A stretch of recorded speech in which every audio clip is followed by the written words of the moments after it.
can't see him. Where is he? Wait. But suppose he's got lost. Wait. Or drowned, or blown out to sea. Or eaten by a whale. There are no whales here. One might have come. Wait. Watch. Have patience. There. Where? It's him! Has he got one? Of course. He's got one! He's so clever. Here he comes. Mrs. Chang? Yes? Why does he always come back? Why doesn't he just fly away? Take the fish. Yes. That's right. Good boy. Keep still. Yes. A clever bird. Oh, a clever bird. Mrs. Chang? Mr. Jefferson? I wish I could just fly away.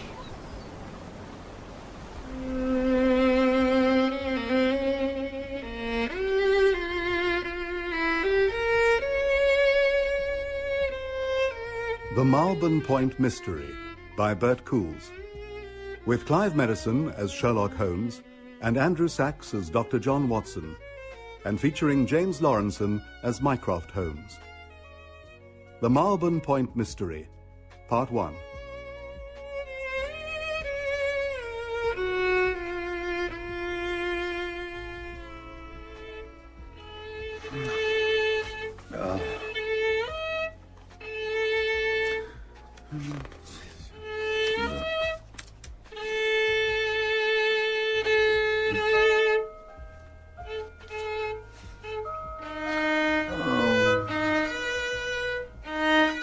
Watson, are you busy? Are you about to suggest we do something? Well, yes, I am. Will it involve your playing the violin? No. Then I'm completely free. Good. Get your hat for going out. Oh. Is this to do with your latest case? The mystery of the bogus laundry van? Oh, you know, I'll have to find a better title. I wouldn't bother. There's not a story in it. I've solved it. Here, I'm going to send this to the yard. Arrest laundryman's apprentice. Necklace is in horse's feed bag. But you haven't left the house since Lestrade was here last night. A measure of how utterly elementary the whole business was. Is that why we're going out? Just to send a telegram? Not only that, we've been summoned. Summoned? By whom, for goodness sake? Sherlock, my dear. Mycroft? We see far too little of you at the Diogenes Club, brother. You're looking well, Doctor. Mr. Holmes? Took you less time than I expected, Sherlock. To come at your whistle. Oh, no, please, it was an invitation, no more. An invitation with the full force of Her Majesty's government behind it. Now, don't pretend that made any difference. We both know why you're really here. I've no idea what you're talking about. No, that can wait. Did you observe the new doorman?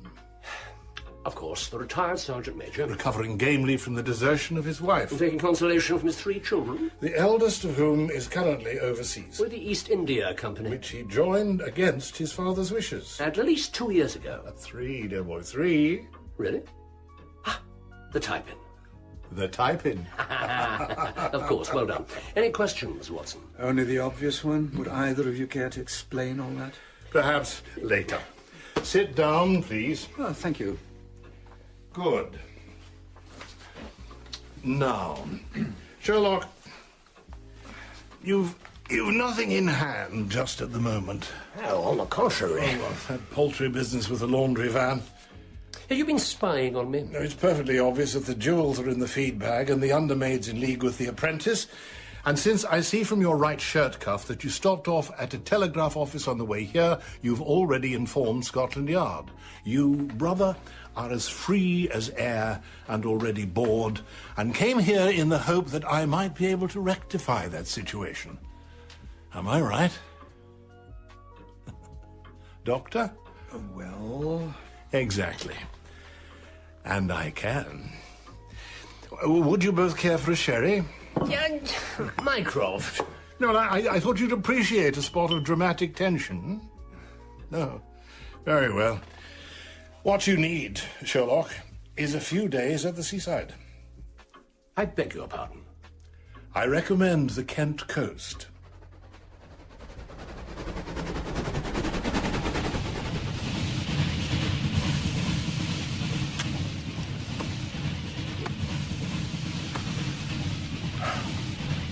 Well, what do you think?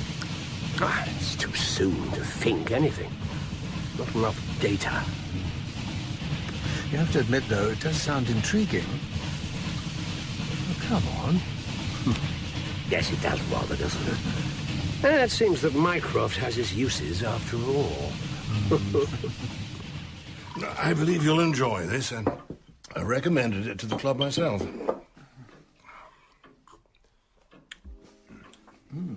That's excellent. Sherlock? The Kent coast. Ah, yes. Yes, a place called Marlbourne Point. Do you know it? No. Oh, I can't say I'm surprised. It used to be a fishing community, but it declined. These days, it's just a collection of ramshackle huts on a shingled headland. And why is this place of interest to the government? Oh, my dear. It isn't, not in the least. No, this is entirely unofficial. There is one thing we can be sure of. And that is? That my brother didn't tell us the whole story. Not by any means. Very well, it's unofficial. What exactly has happened at Marlbourne Point? A suicide and a murder. Well, surely that's a matter for the local police. Well, this is well beyond their capabilities. Scotland Yard, then. They know nothing of it. No doubt, because someone's prevented the local force from reporting it to London. But prevented is rather harsh. Let's say persuaded. At least until you've had a chance to take a look. And that same someone's also managed to keep the business out of the press. What's so special about this particular suicide and murder? The fact that the same victim was involved in both. Do you have your notes? Yes. You want to go over the details? Please. Very well. Yes. The dead man was called Harold Jefferson, resident in Brockhill, the nearest village to the headland, 22 years old. And somewhat feeble-minded by all accounts, and therefore unemployed. He liked to spend his time at Marlbourne Point. And how and when did he meet his death? Yesterday. By jumping from the top of the old Old Lighthouse. And late last night, or in the early hours of this morning, by being stabbed. He survived the fall. We don't know. Mycroft, you're as infuriating a storyteller as Watson. Just give me the facts, clearly, concisely, and in chronological order. I was about to. The Old Lighthouse... Is there a new lighthouse? Obviously, hence the name. May I continue? Please do. Thank you. The Old Lighthouse is 100 yards or so from the new one, and it's just offshore. At low tide, there is a safe passage to it across the rocks. That's the only means of access. Except by boat, presumably. No, Doctor, not even by boat. The rocks prevent it on the landward side, and a seaward approach is impossible because the currents are too treacherous. I trust I'm making myself clear. Perfectly, thank you. Good. The new lighthouse is already in operation, but there's to be a grand inauguration this coming Saturday. Now, yesterday, during a rehearsal for the ceremony, the boy appeared on the lamp house balcony of the old building and flung himself off. His body wasn't recovered and was assumed to have been swept out to sea. Only to turn up later. In a derelict hut, with a single stab wound in his back and another in his chest. Terrible business for his family. There's just the father. He witnessed the suicide leap. Appalling. Yes, but where's the mystery? The boy survived the fall and the water, somehow made it to land, and then was killed. Either that or the body was washed up, brought ashore, and then attacked after death. Why, Sherlock? Why in either case? Why do that to a harmless simpleton? If he was still alive, he must have been close to death's door anyway. And if he was dead... Well, surely the nature of the injuries would give a good idea of what happened. Who examined him? The local GP. Oh, you should get a properly qualified man down there. I rather think that's exactly what he's trying to do. 2 properly qualified men. Now, don't you find it fascinating, Sherlock? No more than moderately. He wasn't fooled for a second. Actually, I wasn't lying. Not then. It was only after that the tale became really outre. Well, you see, there are advantages to a slow build-up of suspense. Nonsense. If he'd told me everything from the start, I'd have agreed straight away. He wasted a good 30 minutes of my time. He was enjoying himself. He's a civil servant. He's no business enjoying himself. The boy's father is a local dignitary, in charge of civic ceremonies, that sort of thing. Including the lighthouse inauguration. Well, he's organised the whole thing. He lives in Brock Hill, just over 1.5 miles from Marlbourne Point. Last night, after the boy jumped, there was a break-in at the house. Indeed. What was taken? Nothing. But something was left. An envelope containing exactly £200 sterling. There are 3 possibilities. It was an apology, a bribe, or totally unconnected with the boy's death. An apology? By the murderer. What sort of murderer apologizes for his deed? I could quote you at least 7 instances. All right. It could have been an apology. If it was a bribe, perhaps there'll be some sort of follow-up, a note saying what the father's expected to do. Unless he already knows and is keeping it to himself. He wants to be secretive about it. Why reveal that the money appeared at all? Well, you know, it's fascinating. But it isn't the real story. What is it that Mycroft didn't tell us? Why are you so sure he's concealing something? Because he's Mycroft. But couldn't he simply be worried about his friend? Come. Beg pardon, Mr. Holmes. Yes? Oh, sorry. Thank you, good all. Show Sir Charles in there. There's a fine chap. Mr. Holmes. Sir Charles Steele, gentlemen. Charles. No, please don't get up. May I present my brother? An honour, Mr. Holmes. Sir Charles? And his associate, Dr. Watson. Good afternoon. Doctor, I can't tell you the pleasure I've had from your writings. Thank you. Holmes, a child has done this terrible thing. Wonderful. When I'm in number 10, it'll be a knighthood for you, you mark my words. Thank you. Oh, at the very least. Now, no doubt, Mr. Holmes here has told you all about our local mystery. Local? I'm the member for that district, and my country place is only a few miles away. Marlbourne Point is my land. Which is why Sir Charles is to be guest of honour at the ceremony. And you're concerned that there could be a murderer in the community. You're worried about your own safety. Not a bit of it, Doctor. It's Mycroft who's doing the worrying. Sir Charles Steele. Had you heard of him before today? Holmes. All England's heard of him. Well, with one obvious exception. I have quite enough to do keeping track of the criminal fraternity. Politicians are of no interest to me, so he's famous. Well, some would say notorious. The youngest man ever to be tipped for the cabinet, and possibly even the premiership itself. And that confers notoriety. Not just that. He's halfway to being an eccentric. Then he should try harder. Not if he wants to rise in the government, he shouldn't. But the public love him. What form does his eccentricity take? Couldn't you deduce that for yourself? Well, nothing beyond the obvious. He's flamboyant, self-centred, outspoken, and has some sort of connection to the theatre. He owns a chain of music halls and 2 opera houses.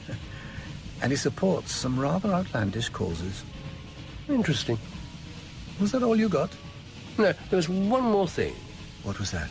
However much he denied it, the man is scared. Mr. Holmes, this business has unsettled everyone down there. I want to see it cleared up. I want an explanation. Even if it's just that it was a purely random, senseless attack. The location doesn't suggest that. Then a dangerous criminal, perhaps even a homicidal maniac, is still at large. You must act, Sherlock. You must exert yourself. Very well, I'll look into it. Excellent. Yes, thank you. You do understand that I can't guarantee success. I might not be able to find out what happened. Oh, yes, Mr. Holmes. I understand that perfectly well.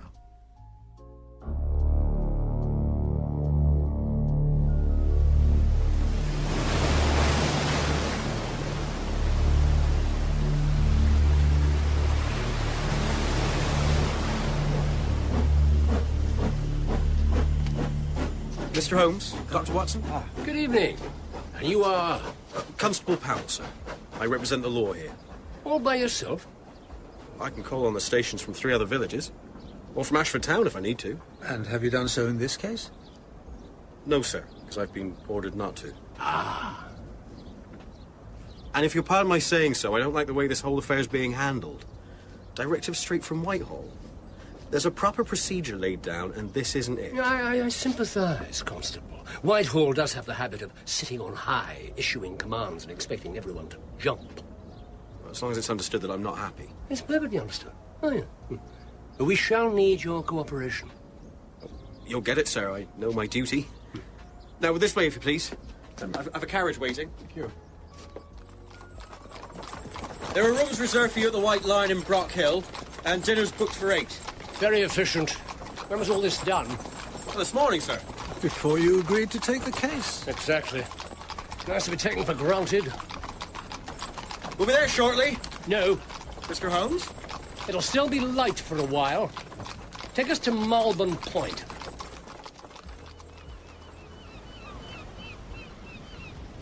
What an incredible place. Yes, sir. That's how it takes everybody. And we're barely 2 hours out of London. Guess you'll exercise your pen, Watson, if it ever comes to it.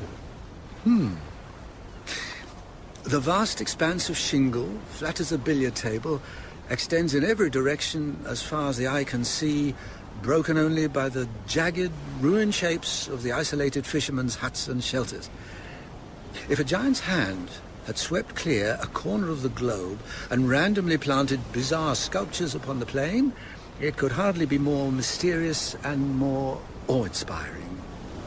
Oh, that's very good. Very good. You should write it down. I shan't forget it. Some of those huts look habitable. Does anybody still live here? Well, we get the occasional artist, sir. Something about the light, apparently. Or the air, or something. Once we had a poet. Strange chap.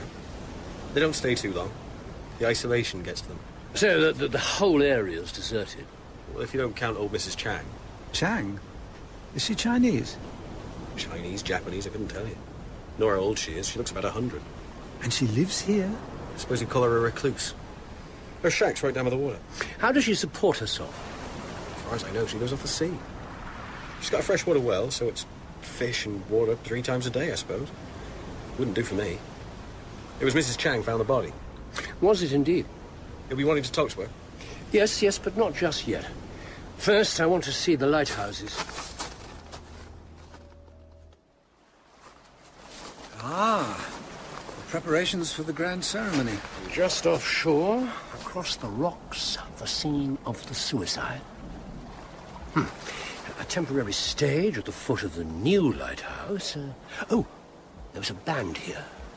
Yes, sir. Mr. Jefferson insisted on a full-scale rehearsal. He's a very punctilious man. Evidently. At what time was this rehearsal?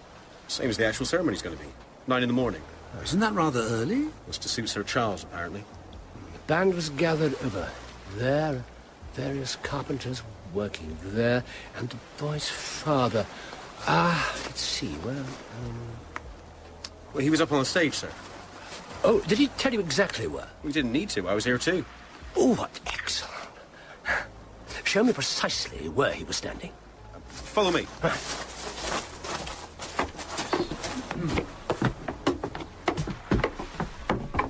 Mr. Jefferson was standing right here. Yeah? His assistant, Mr. Lade, was next to him.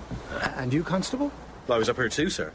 Some of the carpenters are a rough lot. I wanted to keep an eye on them. So you also had a clear line of sight to the old lighthouse? Oh, yeah. Very good. Is it still manned? No, it's not used anymore. The new one here's been up and running for a week. Is there a keeper? No, it's fully automatic. Quite the modern marvel, apparently. Yes, thank you. Is the old lighthouse open? It's not been locked since it was decommissioned. Indeed. Watson, you stay here. Very well. And I'll see you very soon.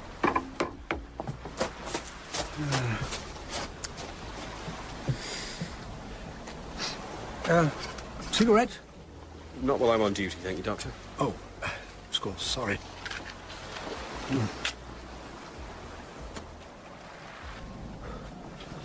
How did Mr. Holmes know about the band? Well, You can see where the shingle was disturbed at the side of the stage. A couple of dozen people stood there in a block.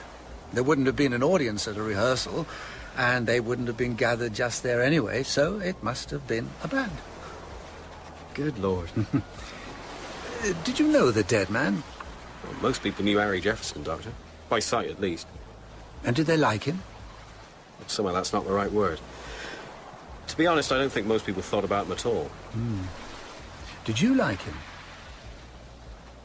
Me, he was harmless enough. So you can't think of anyone who would have wanted to hurt him? No one, Doctor. No one at all. Now, tell me exactly what happened here. Every detail you can remember.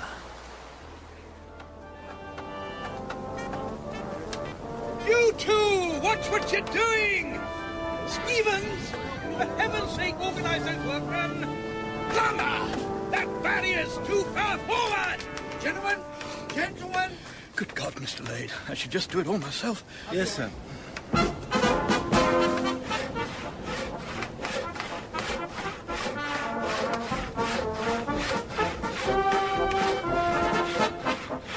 Is that what they're going to play as he comes on? I don't know, Mr. Jefferson. Well, find out. No, no, never mind.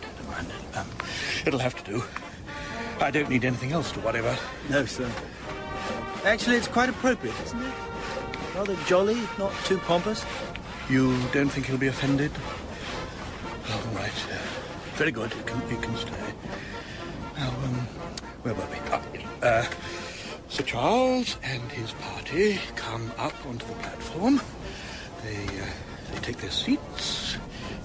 Mr. Lade, are you listening? Oh, I'm sorry, sir, but... Well, look! It was the boy. He was out on the lamp house balcony.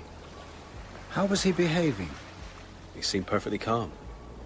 Did he look towards here? He did, yes. Do you think he saw his father? I don't see how he could have missed him. It's no great distance. Anyway, then he moved round so he was facing out to sea. And then... well...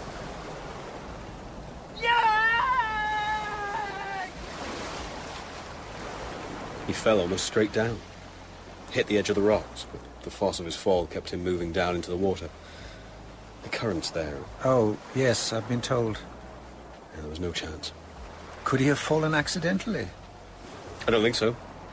Some of the wood on the balcony's rotten, but not around that side. It was fixed not long back. I went up there to make sure. And that cry...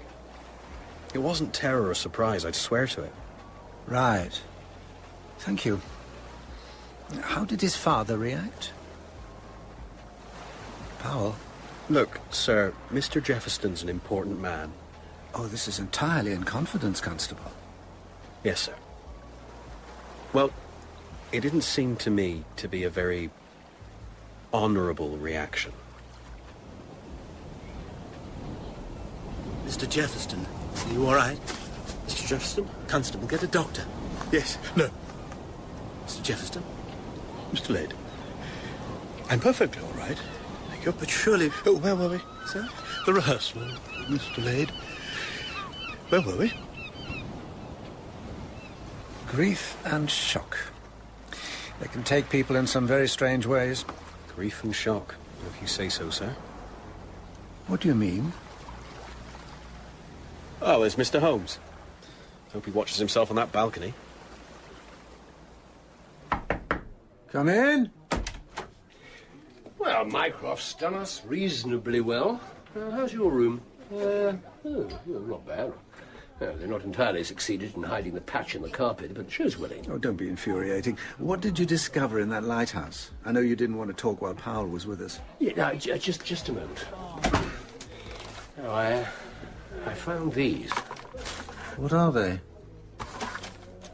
Well, it looks like... what do you call it? Wicker work. That's because it is. There's quite a bit of it scattered around on the deck of the balcony. From a basket? No, that ledge was only ever used for cleaning the outside of the lamp, and that was done with a metal bucket and a brush. Then what's this stuff doing out there? I don't know. Huh. It's a pretty little puzzle. Ah. Why didn't you go and look at the hut where the body was found? The light wasn't good enough by then. Not a few hours would make any difference. So that's our task for tomorrow morning? One of them. What did you make of the local representative of the law? He wasn't exactly overjoyed to see us, was he? Well, he does have a point. We're undermining his authority. Perhaps. I can tell you one thing. He didn't like the dead boy. Really? Fascinating. Do you know why? No, but there was definitely something there. Well done. And something else. He painted the father in a bad light. Didn't turn a hair when the boy jumped, apparently. It's not a crime to hide one's emotions. Just as well. But what emotion was he hiding? We'll find out in the morning.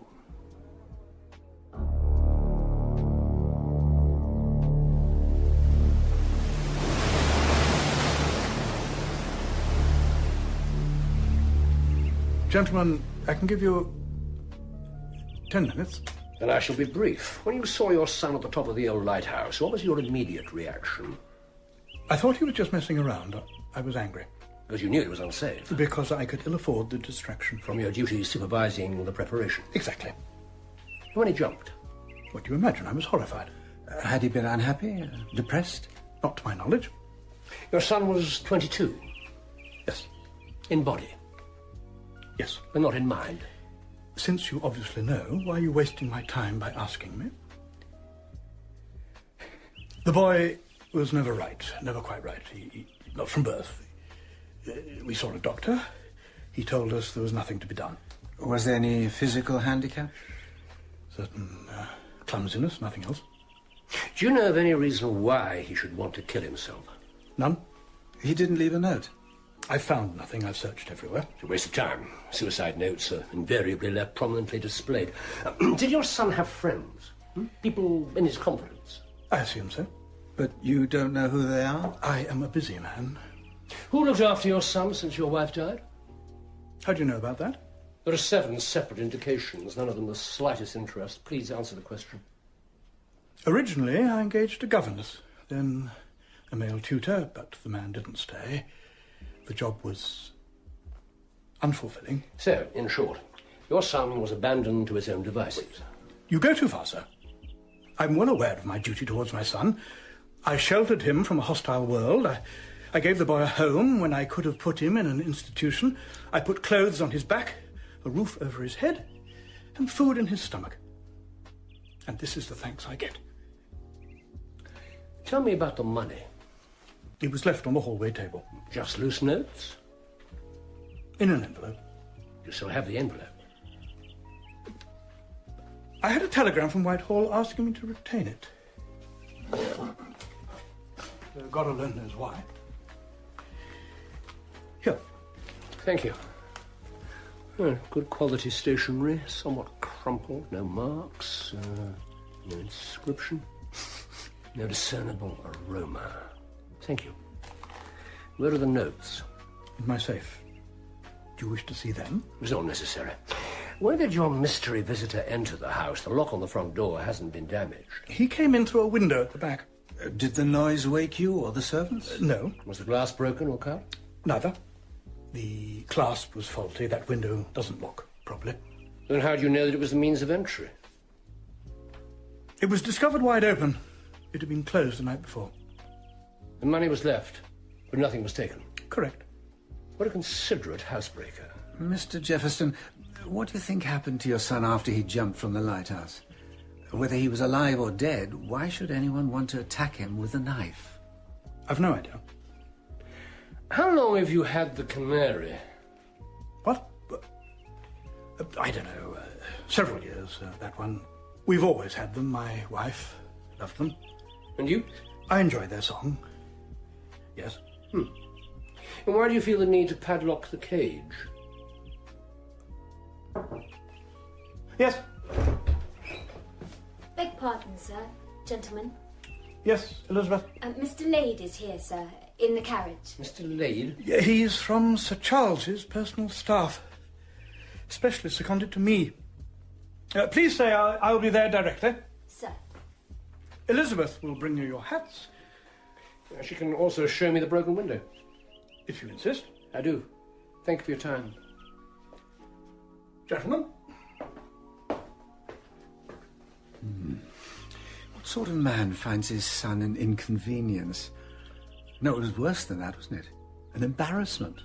A sort who values appearances and position above everything else and who apes the behaviour of his betters. Yes, all that rigidly controlled emotion. Yes, as you said last night, just what emotion is he concealing? Sorrow, relief, anger, guilt.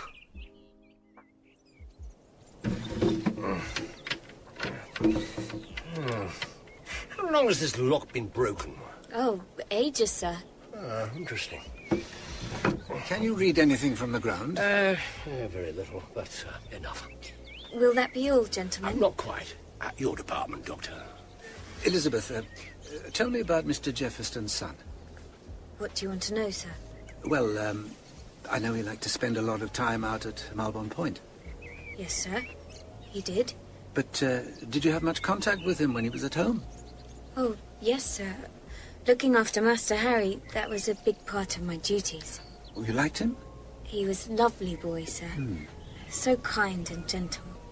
Do you have any idea why he did what he did? Oh, yes, sir. You do? Of course. Well, would you care to tell us? It was because of the maze. The maze? Well, where is this maze? No, sir. That's not what I mean. The maze. You know. I'm afraid I don't. I do. Indeed? It's an old country term. You hardly hear it these days. A maze is like a madness, an enchantment. That's right, sir. It's where we get amazed and amazement.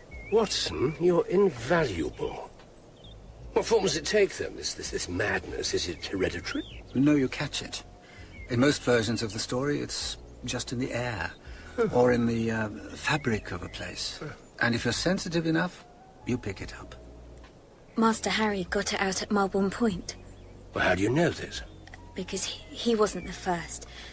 There was a boy, Billy Huggins. He got it, the maze, and he did the self-same thing as Master Harold, sir. He threw himself off the lighthouse. And he wasn't the first. There's been others down the years. You ask anyone. The maze. He definitely had it, sir, Master Harold. It made him do all sorts of strange things. Such as? Well, like trying to set the canary free, sir. Time and again, that's why the cage is locked. And the last day, the day he went out, well, if he didn't have the maze, why else did he wear 2 coats?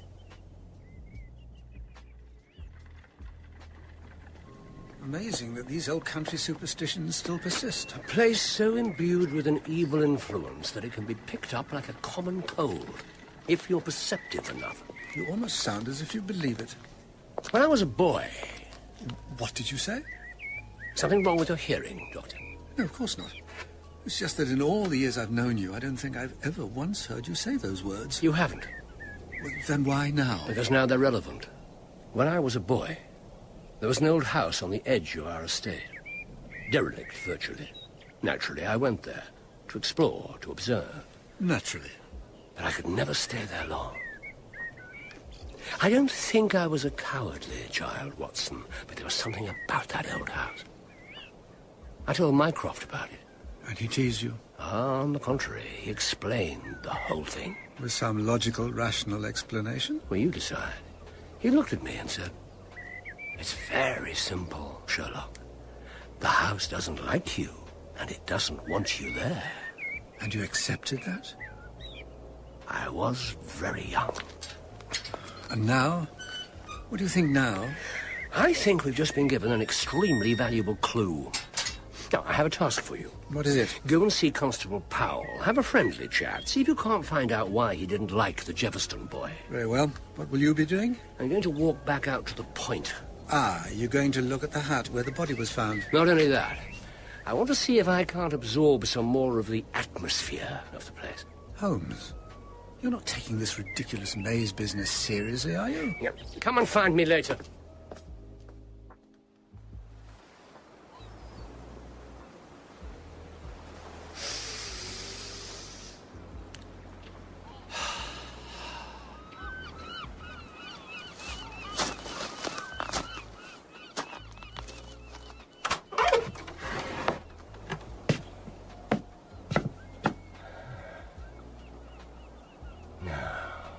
What have you to tell me?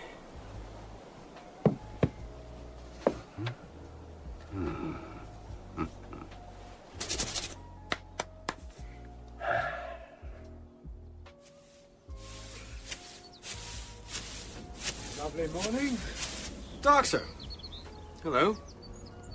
Yeah, it's glorious, isn't it? Mr. Holmes not with you? No, he's following up a line of his own. Ah, off duty, are you?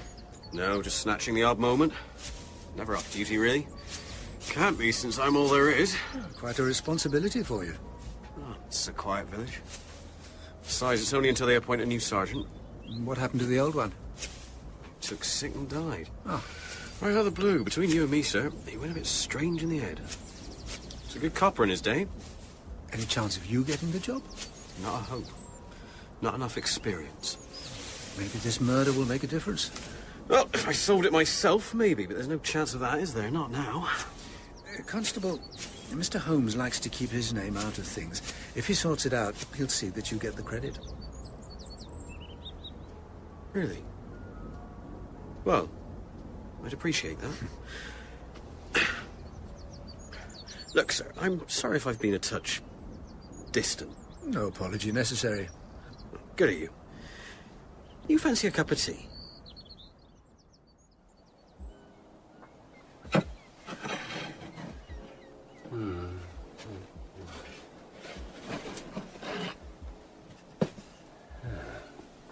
Fascinating.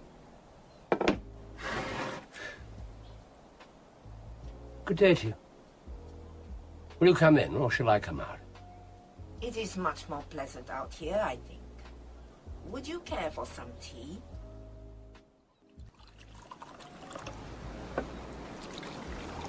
The boy used to come here to see me. Every day. You knew him well? Who can truly know another? I knew that he was deeply unhappy. Do you know why? He wanted to leave this place. An understandable ambition in a young man, do you not think? But his condition? His head was younger than his body, you are quite correct. But he was not a child, even if he was treated like one. And why did he stay here? He spoke sometimes of his father. In what terms? Those of a good son, aware of his duty. To be grateful for home and hearth. Yes. Even though walls intended to protect can also imprison. I've been told that he suffered from an enchantment, absorbed from the spirit of this land. Do you believe it? This is an extraordinary place. Yes. You have not asked me why I choose to live here. No. Because you already know the answer. Do I? With solitude can come wisdom. I believe that you also seek enlightenment and have considered this path. Had you noticed any change in the boy's behavior recently? Perhaps his spirit was a little lighter. When did that start? Not long ago. A few days, a week. Did he ever say anything about killing himself? Not to me. Did you hear anything that night? Nothing. I am a profound sleeper. Then it was the next morning when you discovered the body. Oh, it was not I who found him. But I was given to understand that... Then who did? A cormorant. His name is Pengyo. Friend. You speak my language? I've lived in the East. Then much is explained. You've trained him to retrieve fish. How do you know this? It's merely a question of using one's eyes. How exactly did the bird discover Harold Jefferson's body? As soon as I released him, he flew straight to the ruined hut and would not leave it. Remarkable. He is a remarkable creature. Mrs. Chang, can you tell me anything at all about what happened to the boy? Mr. Holmes, I deeply regret that I cannot.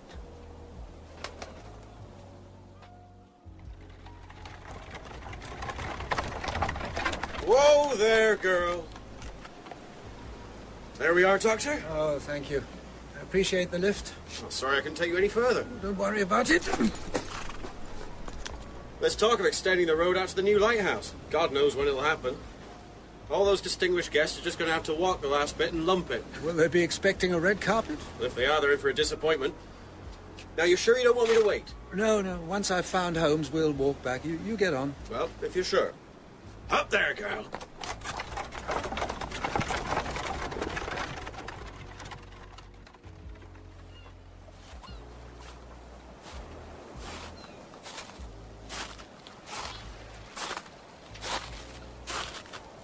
Watson! Up here! Oh, there you are. Hello. Be careful. Watch! What are you doing?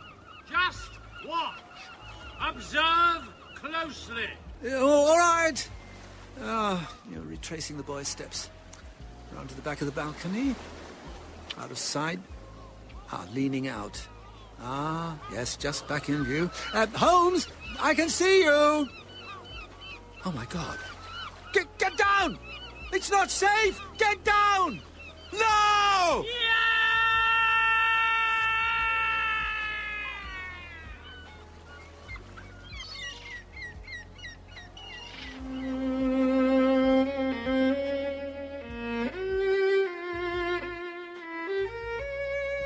In Part 1 of the Marlbourne Point mystery, Sherlock Holmes was played by Clive Merrison and Dr. John Watson by Andrew Sachs.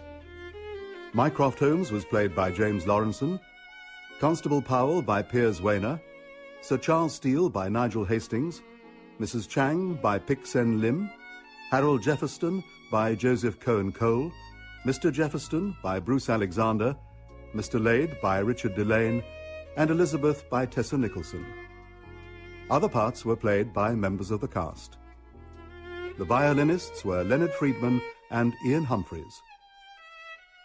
The Marlbourne Point mystery was written by Bert Coules from a reference in the short story The Veiled Lodger by Sir Arthur Conan Doyle. The director was Patrick Rayner.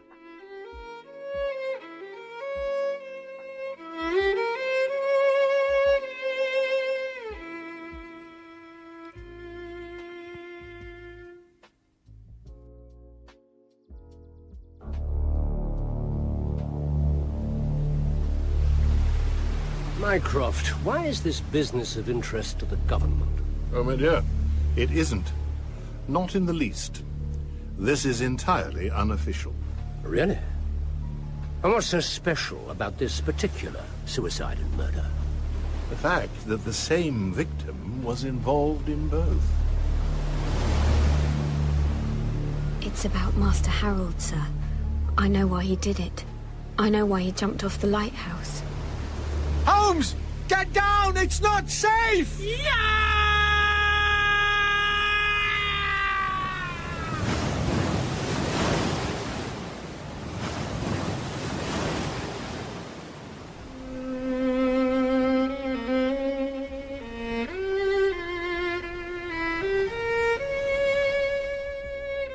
The Marlbourne Point Mystery by Bert Coules, with Clive Merrison as Sherlock Holmes and Andrew Sachs as Dr. John Watson, and featuring James Lawrenson as Mycroft Holmes.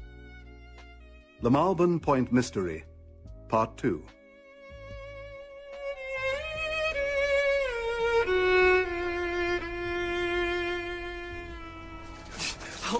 Holmes, for God's sake, what were you thinking? Of all the stupid, ridiculous... What the devil, what's this? It's my coat. Holmes! Well, you're really not sure. For the love of heaven, do you know what you did to me? Yes, I do, and I'm delighted. You are the most inhuman individual on the planet. Oh, Watson, it was necessary. Necessary? To test my theory to see if an overcoat, a crude dummy, and a yell into the wind could actually fool someone, which they did in spectacular fashion. You don't deny it? Oh, of course I don't deny it. I nearly died of shock. Look at this. It's just bits of old broken lobster pots tied together. Arms, legs, head. You see? Wicker worth lobster pots, Watson. Dozens of them lying around the ruined huts. You see the implication? Huh? Well? The tide's turning.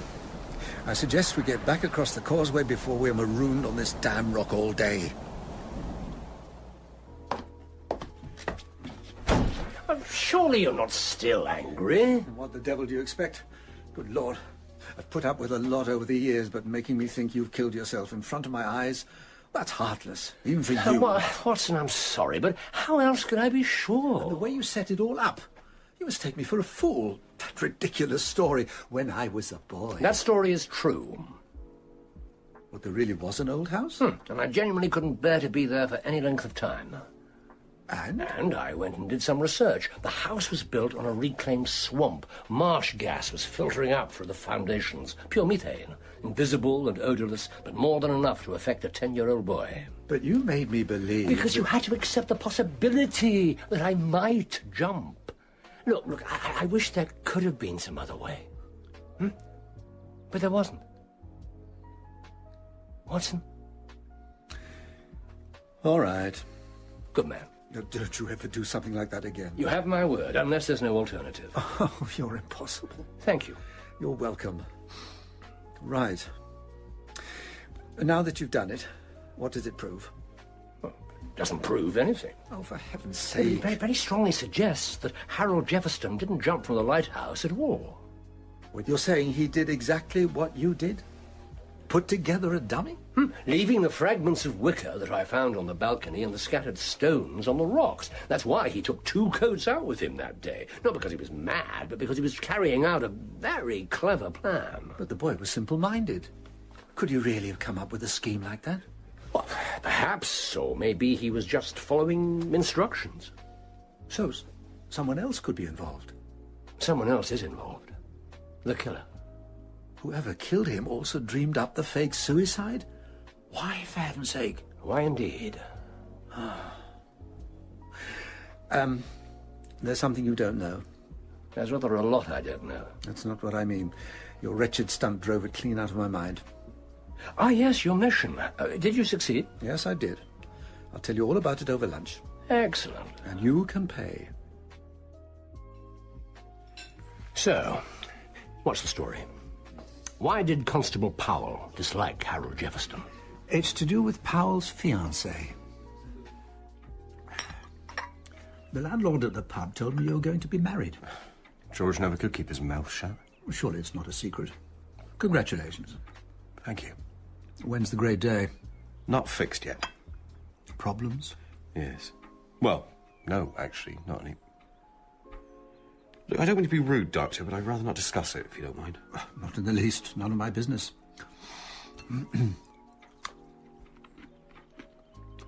These are excellent biscuits.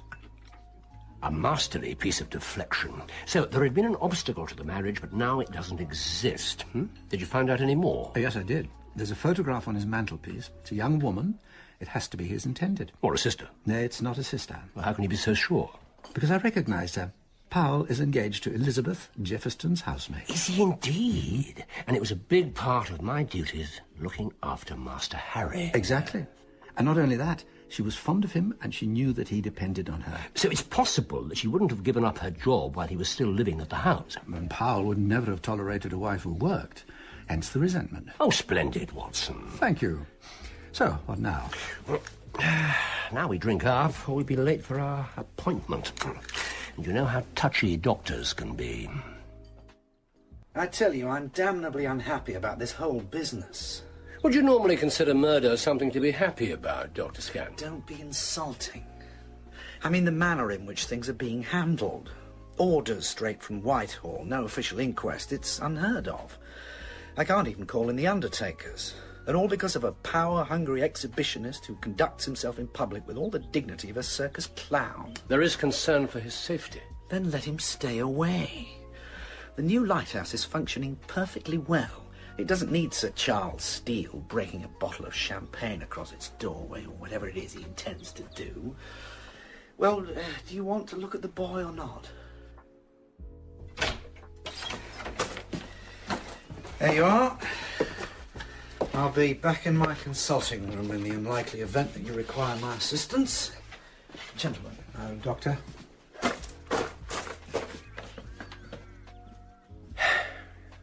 Very good. Now. Oh, dear Lord. If my theory is correct and he didn't jump from the lighthouse, then those head injuries weren't caused by hitting the rocks. They were deliberately inflicted to give that impression. Monstrous. Can you tell when the skull was damaged? Not from the wounds themselves. Perhaps something else. Yes. Yes, look at the hands.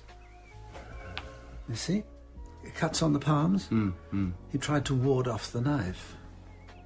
If the head wounds had already happened, he would have been either dead or unconscious. Yes, and it's definite. It wasn't suicide. Thank you. Anything else? Let me look at the chest. Well, that's more or less exactly what I was expecting. One thrust between the ribs and into the heart. And bruising around the entry point. So the weapon was driven home with considerable force. Oh, now that is very interesting. What, the discoloration? Yes. Help me turn him on his side. Right. Yes, the wound in the back. That's different. No bruising and lower than the chest wound. This wouldn't have been fatal. No, it would have been more than enough to stop the boy if he was running from his killer. You think the knife might have been thrown? From far enough away not to penetrate to the hilt. It's all in the dust on the floor of that hut. Then the murderer caught up with his victim, retrieved his weapon, spun the boy round and finished the job. And then staved in his skull. Oh, can you imagine someone coldly and calmly doing that? Yes, I can. We're dealing with an uncommon foe. Have you seen enough of the back? Yes. Yeah, very good. Oh, excellent. What is it? Look. There's material under his nail. Yes, now let's see if I can get a sample. If it's skin and blood, he might have marked his killer's face. Yes. It's not skin and blood. It's something far more valuable. And you're not going to tell me what it is? What was it you remarked on the train yesterday? There's something to be said for the slow building up of suspense. Come on, I have to send a telegram.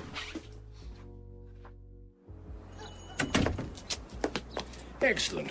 Now, what would you like to do while we wait for a reply? I'd like to talk. Let's find somewhere quiet to sit.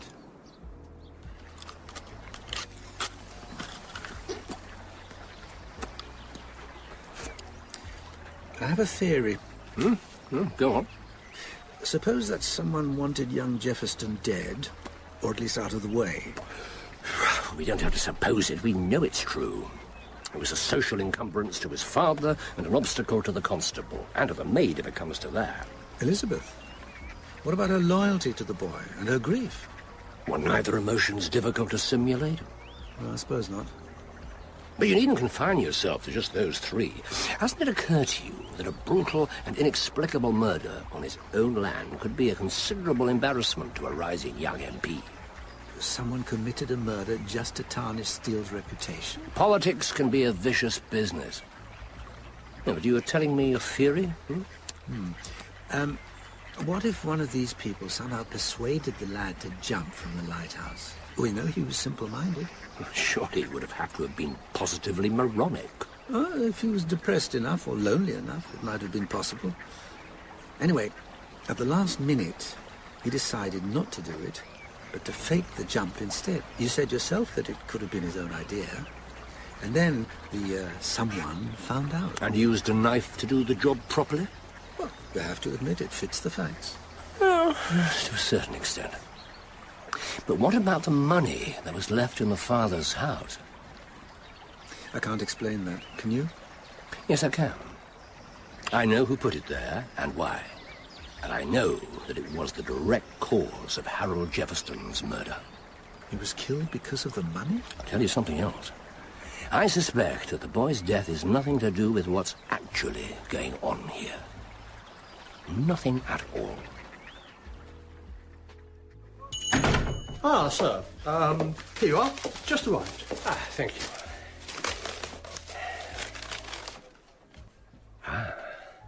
What is it?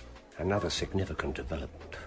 Oh, another mystery for you to dangle in my face until you're ready to explain everything. My friend, I promise you this. It will be worth the wait. Oh, hello?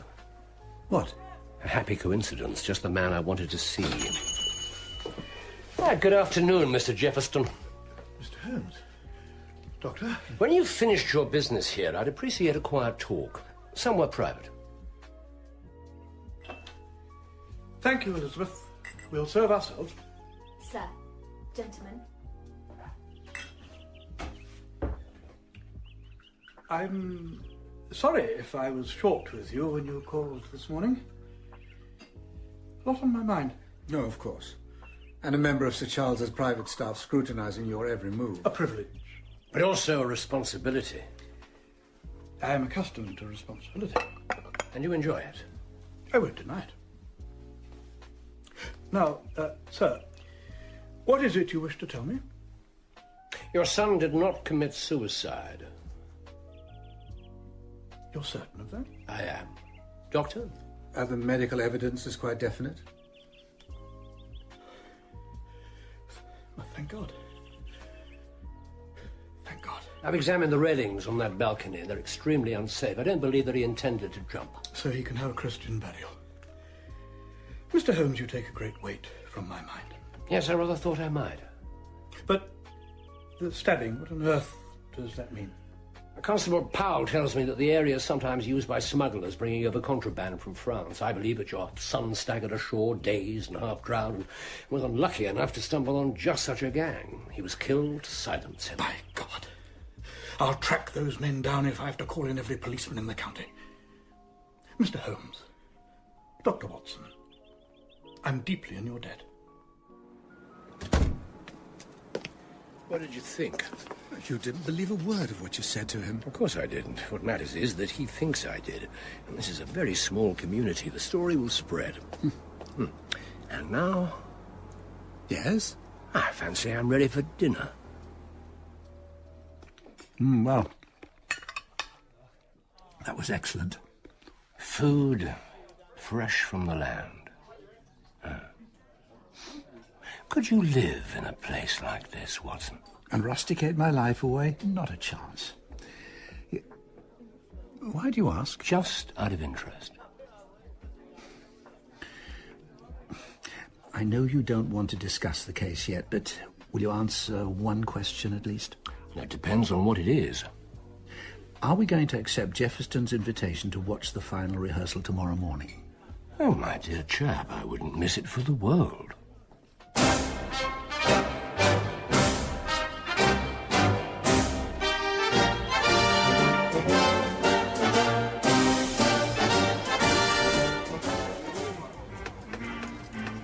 Mr. Holmes, Dr. Watson, good morning. Good morning. Constable Powell, excellent. The cast is assembling.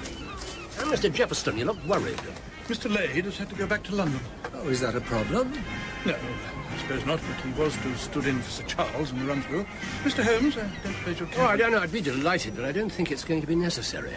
What do you mean? Simply that there's an even better candidate available. Look. Where? I can't... Oh, good Lord. Well, not quite, but no doubt he'd tell you that it's only a matter of time. Good morning to you, Sir Charles. Mr. Holmes, a pleasure. Doctor. And you must be the excellent Jefferson. Sir Charles. A great honour. Just thought I'd take a look, see how things are going. Anything I can do to help? Oh, my dear sir. Good-o. Mr. Holmes, don't rush away afterwards. I'd appreciate a word.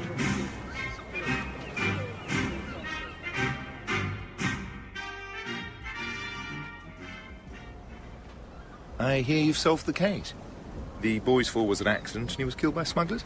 That is my opinion, yes. And so I'm in no personal danger. There's no mindless maniac at large here. No, there certainly is not. Well, that's excellent.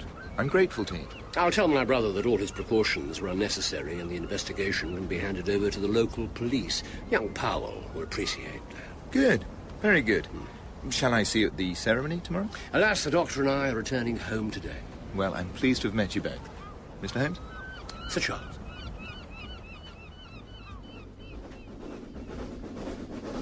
When we get to London, I have to see Mycroft. Oh. What do you want me to do? I'll go to Baker Street and while away a few hours. Then pick up your thickest gloves, a good, warm scarf, a dark lantern, and your revolver. We're going back. We're going back.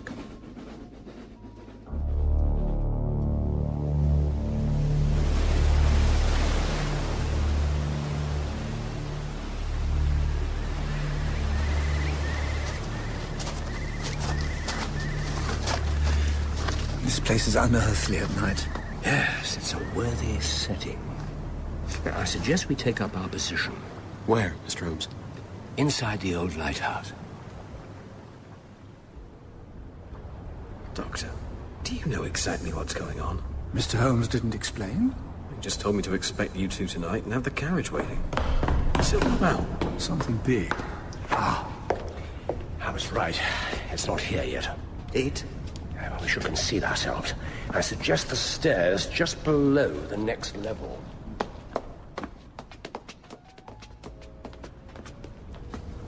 Yes, this will do admirably. Clear view of the door. And now we wait. Now, if I'm correct, and I am, it shouldn't be for too long.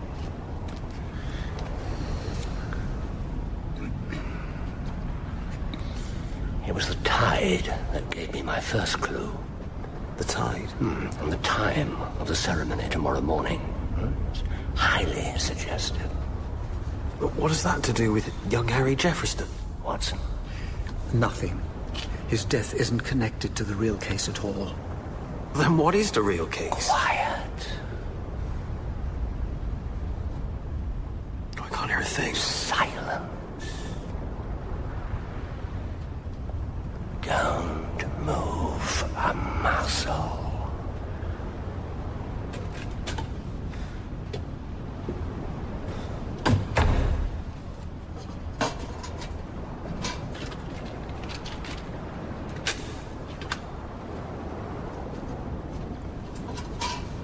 Good evening, Sir Charles. What the devil? Thank you for not keeping us waiting too long. What's the meaning of this? You boy. Powell, isn't it? What's going on? Well, sir... An excellent question. Perhaps you'd care to supply the answer yourself. No? This is outrageous.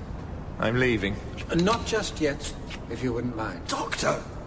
How dare you threaten me, sir? Lower your gun at once. I think not. Constable Powell, take Sir Charles into custody. You want me to arrest him? But what's the charge? The charge is high treason. Good God. Good evening, Sherlock. Doctor. Well, Constable, I repeat, the charge is high treason. But, sir, I mean, who are you? I, sir, am the British government. Now, do your duty.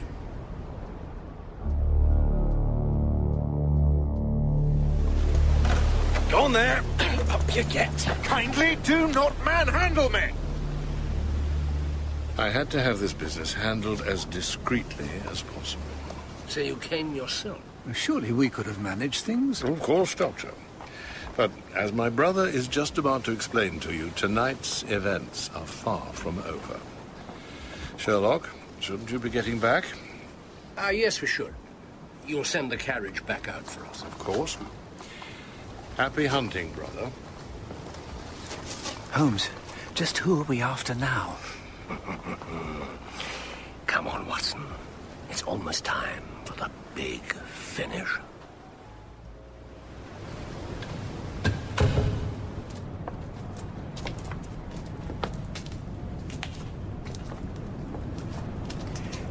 Holmes. Shh. I'm listening. Good. Not yet. It was the one weak link in my plans if he'd already arrived. Someone's coming here to meet Sir Charles. Exactly. So we're in for another vigil, I'm afraid. Back to the stairs, is it? No, I think we'll wait down here this time.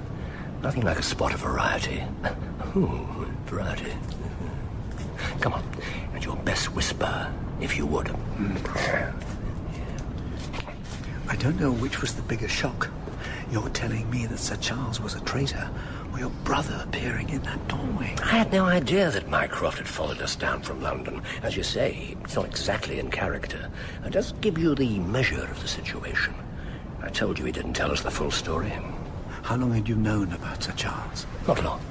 I still don't know the details. It's possible I never shall. Well, surely there'll be a trial. I think you'll find there are less public ways of handling such matters. Oh, but that's appalling. I can tell you this much. Steele knew that his activities were suspected. How do you know that? Well, why else was he planning to disappear? And you accuse me of telling stories backwards. I thought you'd have seen it by now. Indulge me. That's what this whole affair's been leading up to. He was planning to fake his own death and start a new life, almost certainly abroad. Good Lord. At the ceremony tomorrow morning? Exactly. You've got it. It would have been quite a scene. Huge crowd, the gentlemen of the press. But where is the guest of honor? Consternation. And somebody spots him. On the balcony of the old disused lighthouse. And before their horrified gaze, he flings himself off. And his body is swept out to sea, another victim of the mysterious maze. In reality, of course, he waits in here until he can get away unobserved. That's why the ceremony had to be at high tide, to make sure the evidence would be taken away by the currents. Then the boy, the Harry Jefferson, was a trial run, a rehearsal, which ended in his death. By God, that's callous. So Steele's a murderer, too. No. The scheme wasn't his. He doesn't have that sort of mind. He had an advisor. And that's who we're waiting for now? Yes. He'll be bringing the wicker work dummy for Sir Charles to use. That's what I was looking for earlier. They couldn't risk arriving together. Oh, no. Too dangerous. What sort of man can come up with a scheme like that? Well, you tell me. Oh, devious, calculating, devoted to detail. Jefferson. Quiet. He's here. Sir Charles? Sir Charles? Well, come on, you can speak. It's safe. There's no one for miles. That's not entirely true, I'm afraid. What's that? Who's that? Oh, my apologies. Let's add our lantern light to yours. Watson. Here. Watson? As in Dr. Watson? The same. So, good grief, are you Sherlock Holmes? Bravo. Very convincing. One of your finest performances. Watson, meet the elusive Mr. Lade, personal advisor to Sir Charles Steele and the mastermind behind this entire affair. Allow me to relieve you of that. Not as good as mine.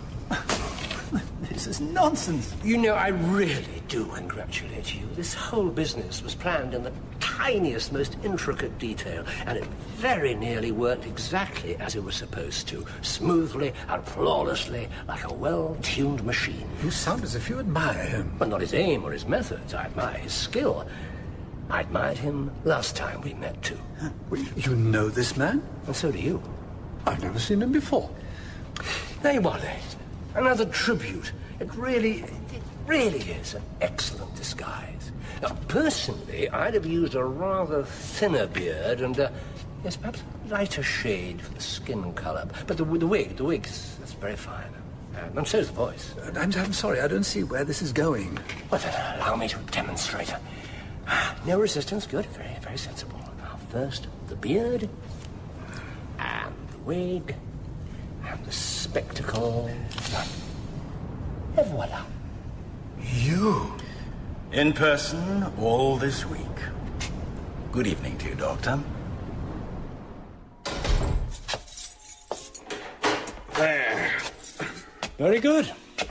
Extremely comfortable. What? Mr. Holmes, just who is this man? Constable, allow me to introduce you to a music hall artist, actor, master of disguise, criminal genius, and multiple murderer.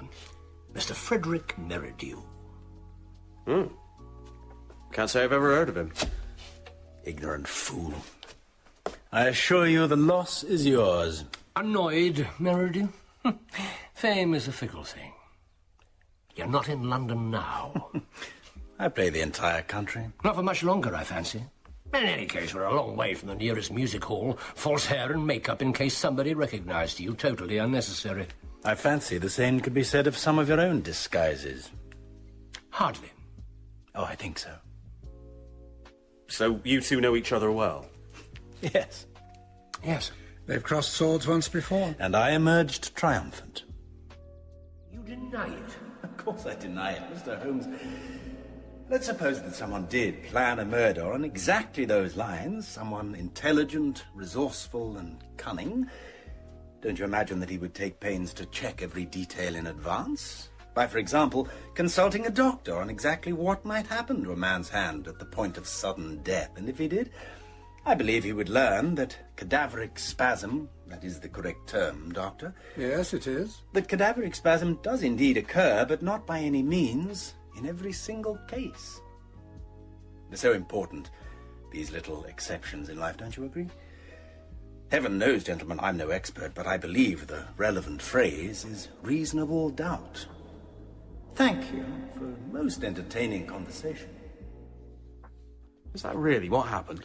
Mr. Merridew's memory is excellent. That's true. I remember it so well. Not being arrested, not going to court. And getting away with murder.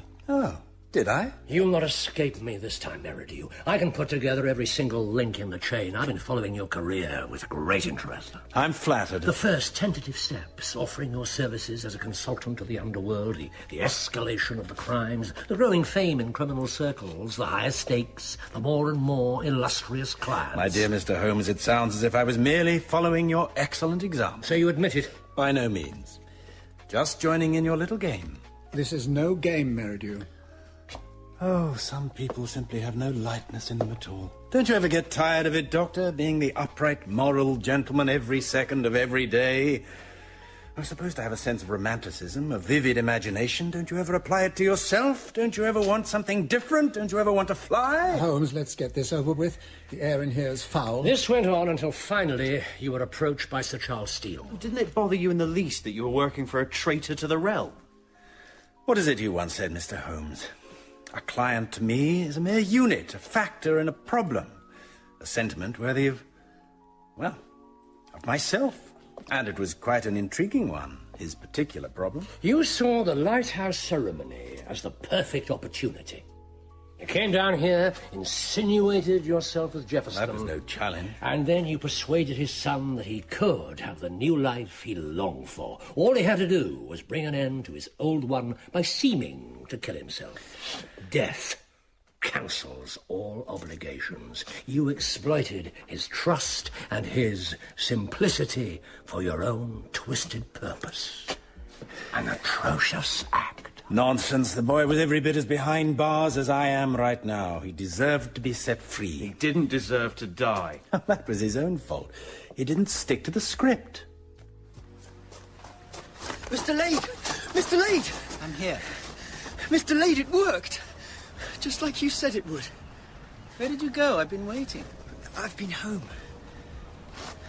Home? What do you mean you've been home? There was something I had to do. Something important. Well, why don't you tell me all about it? I believe you'd given him some money as an earnest of good faith. And to start him in a new life in London. You seriously intended to help him achieve that? And why wouldn't I? I'm not a monster. I probably felt sorry for him. Until you discovered that he'd left the money for his father to find. Oh, is that what he did? I think something else happened too that night. Or didn't happen. You didn't leave the note. I forgot, sorry. Can we go to London now? Yes, yes. Of course we can. You come with me.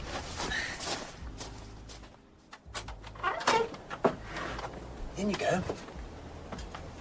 Here, take the lantern. Right. Why are we here? You'll see in a minute. Good. Mr. Lade? Mr. Jefferson? Thank you ever so much. This is the nicest thing anyone's ever done for me. You snivelling idiot. What? You pathetic, stupid, irresponsible little moron. I'm not. Don't call me that. Weeks of preparation, a plan of genius. And what do I hear? I forgot. But I did. What's that? It's called a knife. Quieter and less bulky than a gun, but every bit as efficient. You made a mistake, Merridew. You let your emotion get the better of you, and you made a mistake. Not in killing the boy. Careful, Holmes. You're shocking the good doctor. Not even in mutilating the corpse. Which presumably I did for insurance. Just one more puzzle in case it was ever found. But in killing him there, and leaving him there, where the body could so easily be discovered. Easily? In the middle of that godforsaken wilderness? That wasn't a mistake. That was inspired. It's hardly my fault that a chance in a million occurred. Who did find it anyway? I've been wondering about that. Well, you can keep on wondering. It will give you something to occupy your thoughts while you're waiting for the hangman. Oh, now that really is a trifle presumptuous, don't you think? Merridew, I'm tired of this. Well. Now who's letting their emotions run away with them? Where's your proof, Mr. Holmes? Your incontrovertible proof? I can place you in the hut. Your movements there are written as legibly as a newspaper headline. I know where you were when you struggled and the boy knocked you down. I know where he fell when you knifed him in the back. I know where you stood when you threw away the bloody stone you used to cave in his skull. Traces in the dust. You planning to produce them in court? I plan to have them photographed and shown to the jury. Who will see that someone was in the hut, that someone fought with the boy, that someone knifed him to death. Someone who could have been anyone. Yes, that's quite true. Holmes? Oh, my dear sir, what a waste of both our times. It's the Turner case all over again. No, sir, it is not. No? Because I'll show the jury something else, too. The fragments of your false beard, the crystals of dried spirit gum, and the smears of your skin makeup that I took from under the dead boy's fingernails. Chemical analysis will match them beyond any doubt, and I'll tell them about the journey of the evidence, Merridew. The journey provided by the struggle, from your face to his hands, from his hands to yours, and from yours to the skin of his chest, where you braced yourself against his lifeless body to pull out the knife. I can put you and no one else in that hut as surely and securely as if I'd seen you there with my own two eyes, and all thanks to your disguise. The disguise you thought was so necessary, but that you didn't need at all. It's your vanity that's going to hang you, Merridew. Your vanity and your arrogance. Pure science. Applied to detection. Your own innovation, I believe. You are quite correct. Mr. Holmes, you called me a genius. Allow me most sincerely to return the compliment. Mr. Merridew, thank you.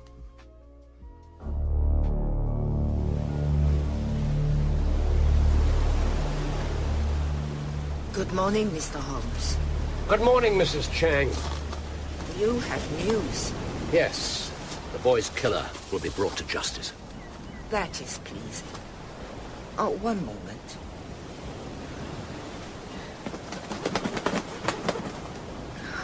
Good, Powell. Clever, Powell. Here.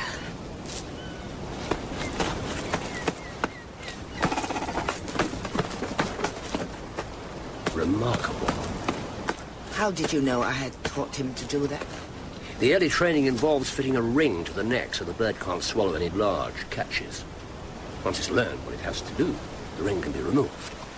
Only in the most intelligent of creatures. And the marks where the ring was fitted are still just visible, if one knows where to look. Very impressive. Elementary. Oh, I do not think so. And neither, I suspect, do you. Perhaps not. Thank you for telling me your news.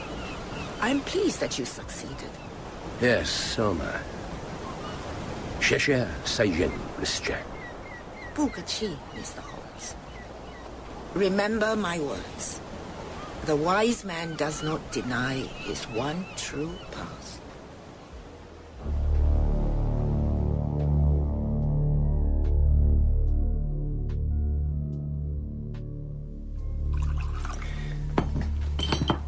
sir. Thank you.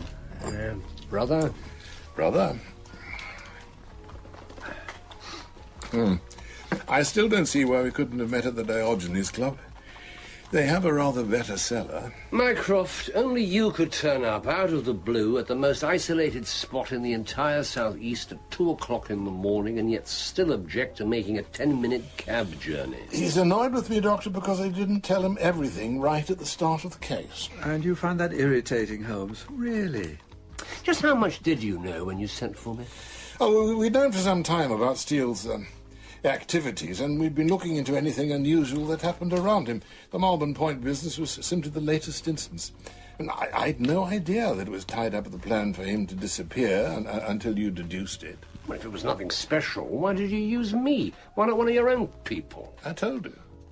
I knew that you were bored. And obviously I didn't want to spoil your enjoyment by giving you too much information. Obviously. Don't be sarcastic, Sherlock. It's extremely undignified. I must go. Oh, one last thing. If your attitude to the honours list has changed since the last time I inquired... It hasn't. Stubborn as ever. Oh, well. Good evening, brother. Good evening. I'll see myself out. Doctor? Oh, Mr. Holmes. I wish you joy of him. Thank you.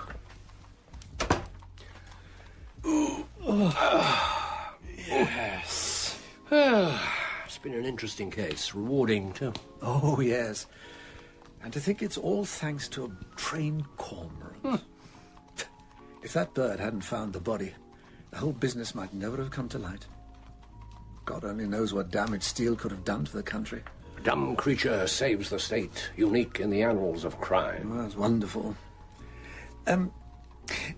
You know... There wouldn't be just one thing that you don't understand still? Actually, it's two things. Doubtless my lack of imagination. Oh, I hope you didn't take that to heart. No, of course not. Good. What are they, the two things? Your telegram. To the manager of the majestic chain of music halls, Merrison was due to perform in his houses this week and last. You asked if he appeared. And was told that he broke his contract and never turned up. Well, not conclusive, but highly suggestive. Second thing. The money. Why did Harold Jefferson leave the money for his father? Oh, you remember the man's words to us? I gave the boy a home when I could have put him in an institution. I put clothes on his back, a roof over his head, and food in his stomach, and this is the thanks I get. Do you doubt that he said exactly the same thing to the boy himself? Time after time. His son was repaying his debt. A handsome, generous act, however misjudged. The act of the gentleman his father thought he could never become. If only he'd been shown just a shred of affection. And the whole business would never have happened. Behold how destinies can change and lives be shaped by the lack of a kindly word. Would you mind? Oh, not in the least. Thank you.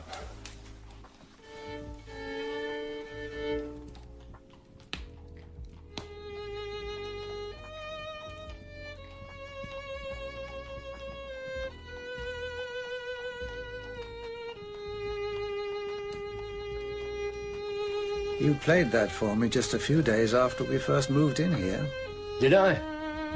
I didn't have the least idea what to make of you. Have you now? Oh, I think so, yes. Maybe. You know, I love these moments. The case is solved, everything's over, we're back here in the warmth and comfort. Until the next client comes along. And then off we'll go again. I wish it could always be like this. Watson, it will. How can it? Nothing lasts forever. It will because of you. Because of your stories.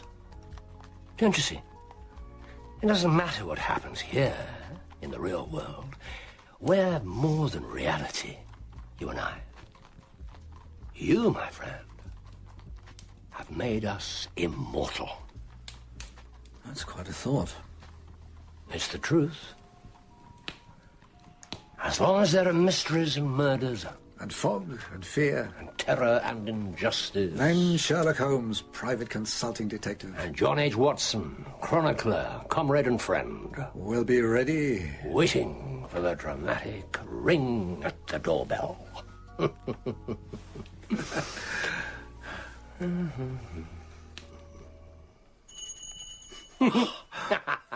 The game's afoot.